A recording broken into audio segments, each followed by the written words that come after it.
Plus நம்மளை நேசிக்கிற கோடிக்கணக்கான மக்களும் தான் அதுக்கு ஒரு மிக முக்கிய ஒரு காரணம். நீங்கள் தான் என்னுடைய ஒரு மிகப்பெரிய ஒரு பலம். உங்களை நம்பி தான் நானும் நம்ம கட்சியும் இருக்கிறோம். இதை நான் சொல்லி தான் உங்களுக்கு தெரியணும்னு அவசியம் இல்லை, இது உங்கள் எல்லாருக்குமே நல்லா தெரியும்.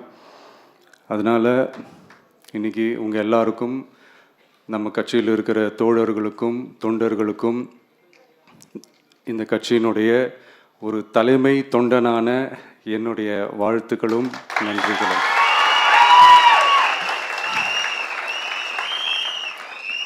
அப்புறம் என்ன, மைக்கை பிடிச்சாச்சு, வெடியை கொளுத்தி போட்டுருவோமா?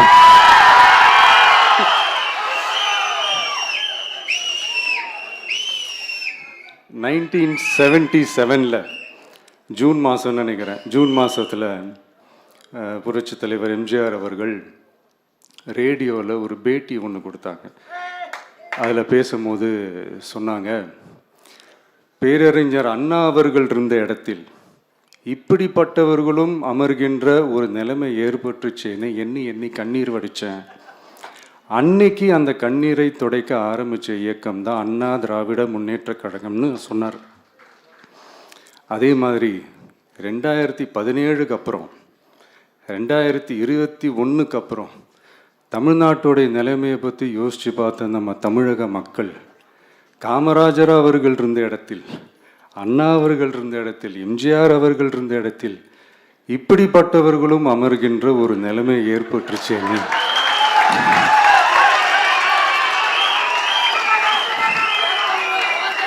தமிழக மக்கள் கண்ணீர் வடிச்சாங்க.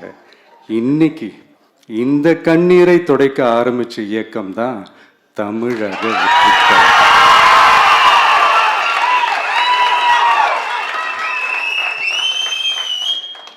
இப்படியெல்லாம் நம்ம பேசுறதுனால கண்டிப்பாக சில பேர் கொந்தளிப்பாங்க.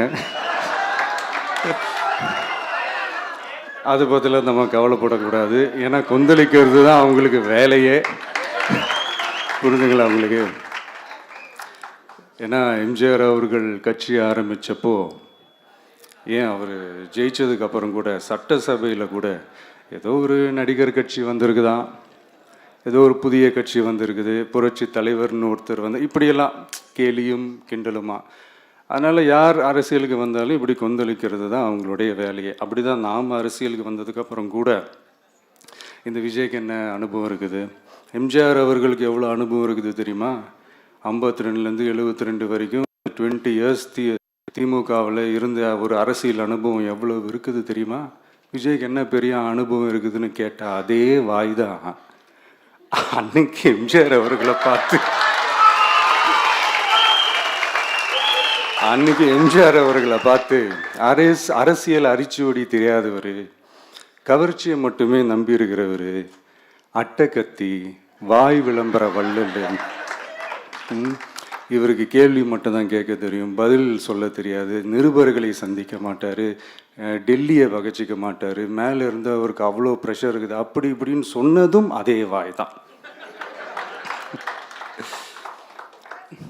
அதனால் எம்ஜிஆர் அவர்களை மட்டும் இல்லை, அவருடைய தொண்டர்களை கூட விட்டு வைக்கலை.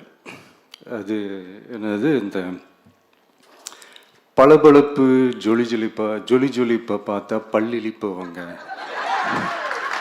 இப்படியெல்லாம் கிண்டலும் கேலியுமா, இது எல்லாம் மக்கள் ஒரு மாதிரி சைலண்ட்டாக வாட்ச் பண்ணிக்கிட்டு என்ன பண்ணாங்கன்றது உங்களுக்கே நல்லா தெரியும்.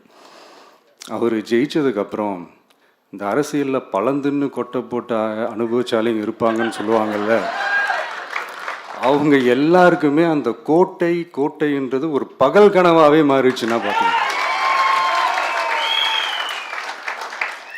77 மாதிரியே இப்போவும் அந்த பழைய தேஞ்சி போன, துருபிடிச்சி போன, நஞ்சு போன அதே அந்த பழைய வெப்பனையும் இப்போவும் கையில் எடுக்கிறாங்க.